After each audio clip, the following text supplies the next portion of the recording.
ઘણા દિવસથી સોશિયલ મીડિયાની અંદર એક પ્રતિનિધિએ દારૂ બાબતમાં અવાજ ઉઠાવ્યો તો તેમની ટીકા કરનારા અમુક આગેવાનોની કોઈ પીડા છે, જે ખરેખર નિંદનીય છે.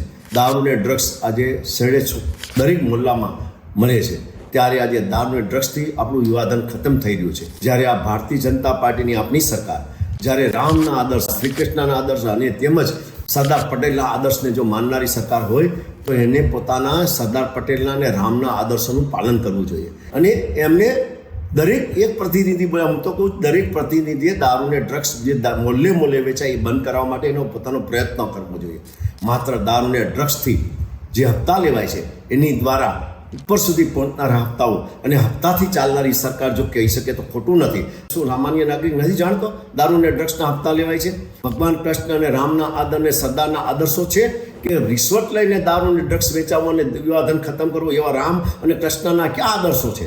સરદાર પટેલે ક્યાં કહ્યું છે કે તમે દારૂ ને ડ્રગ્સના હપ્તા લો અને તમે મતલબમાં આ દેશની વિકાસ કરો? જે એક પ્રતિનિધિ બોલે દરેક પ્રતિનિધિએ બોલવું જોઈએ. દારૂ ને ડ્રગ્સ બાબત મોલ્લે વેચાઈ બંધ થવા જોઈએ, યુવાધન બચાવવું જોઈએ, આપણી સંસ્કૃતિ બતાવવી જોઈએ. માત્ર રામ રાજ્યમાંથી રામના નામ લેવાથી રામ રાજ્ય નહીં આવે. માત્ર ને માત્ર એના વિચારોનું અમલીકરણથી આ રામ રાજ્ય બની શકશે, તો જ મતલબ સાચું રામ રાજ્ય કહેવાય. સરકારની દલાલી કરનારા જે લોકો અમુક છે એ લોકોને મારી ચોખ્ખી ચેતવણી છે કે આવનારા દિવસોમાં કુદરત અને સમાજ તમને માફ નહીં કરે. જો તમે આવી સરકારની દલાલી કરતા હોય તમને ક્યારેય માફ નહીં કરે. આભાર. વંદે માતરમ.